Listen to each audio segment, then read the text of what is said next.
Okay, so that was day 20 prompt, and that was the prompt. It was pretty specific. It was basically a set of directions for this, and I just followed the directions. Let me see if I can pull it up here real quick and I can read the actual thing. It says, make use of silence, do what you do with bass, but with leads, and leads as you do with bass. Play inversions of your favorite chords, but off time. Make use of dissonant sounds / melodies. All right, so that right there, I'm tempted to just say that's what I did. Here's the track. There you go. But I guess we can do a little bit of explication here. So I used a template that is just 4 instruments. I've mentioned it before. I think it's sort of meant to imitate the something like the Ableton Move, what it gives you when you fire up a new track. I have a drift synth, an operator synth, normally a wavetable synth. I replaced it here with Pigments because I had a specific sound in mind, and a drum rack. And all the synths are just on their default sounds, and the drum rack, it just has some basic sounds, which you'll hear in this track that I made some time ago. I think they're all my sounds that I've created, except for the cymbals. The cymbals, I have a hard time making sort of general use cymbals, so a lot of times I use outside samples of those. Anyway, so yeah, I followed those directions. Basically, I had something in mind for the bass. I'll get to that last, actually. So first are these chords. I just did a quick drift patch for the chords. It's a couple of detuned saw waves, filtered, but with this shape knob being manipulated by an LFO in fairly extreme settings to give it some dissonance, it's under a wandering LFO, so kind of semi-random or whatever. And I wanted to give it follow that direction about using dissonant sounds and/or melodies, and that was a way to make it kind of aggressive and noisier intermittently as the chords changed. As directed, I used some of my favorite chords in weird inversions. And our inversions are definitely pretty weird. I just used some like E minor chords in the key of E minor. I used the 1, 4, and 5, so the E minor, B minor, and A minor chords.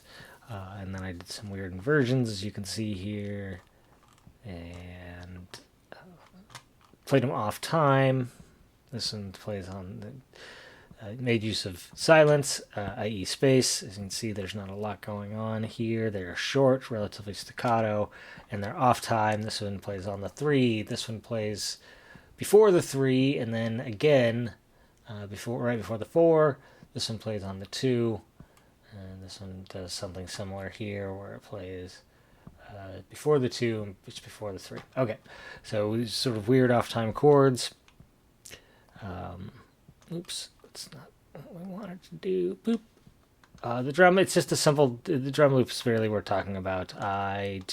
It's basically a stand-in. If I was going to turn this into something real, which I may, I would probably look right away to expand / completely replace the drum track. It's just kind of an odd galloping.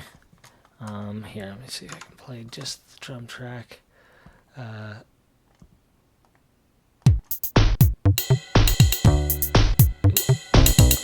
Why is that?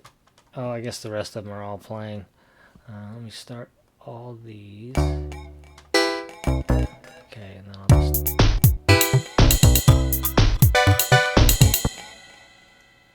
Alright, finally gonna work. There it is.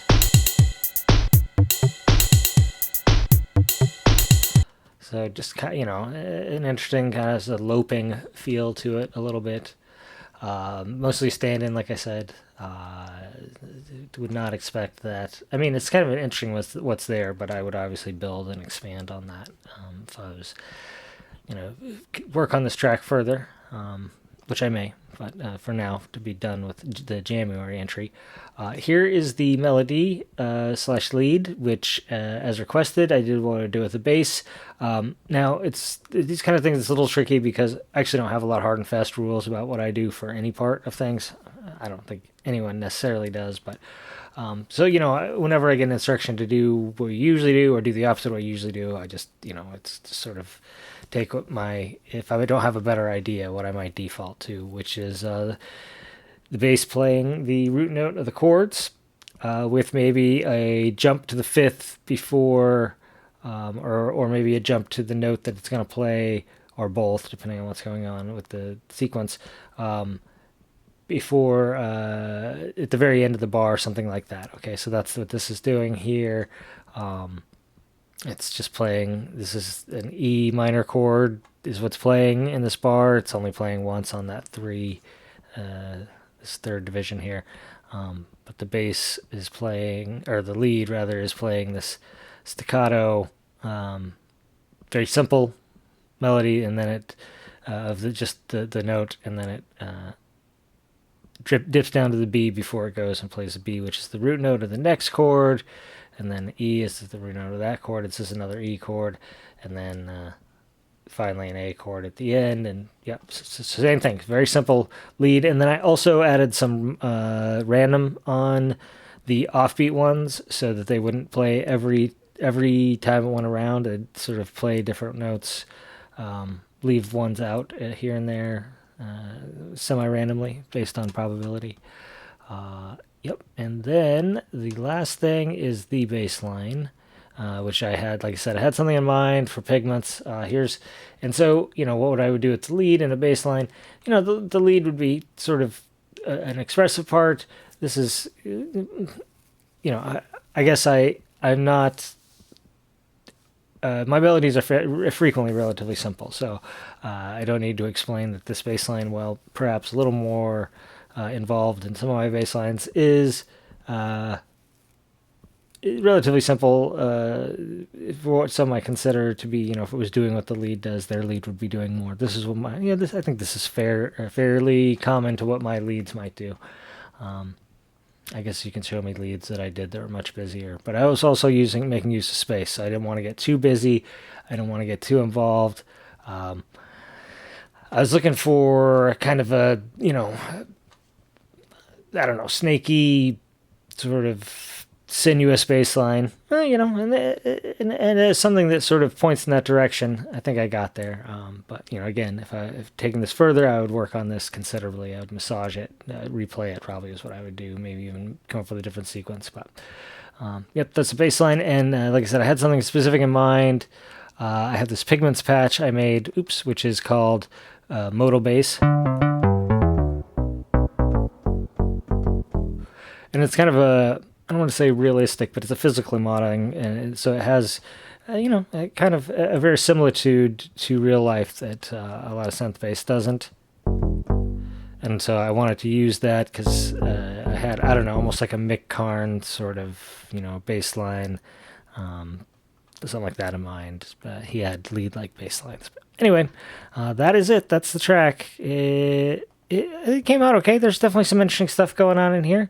Yes, you can let me know what you think. And thanks for watching. If you made it this far, like and subscribe, yada, yada, yada, all that shit. All right. Bye.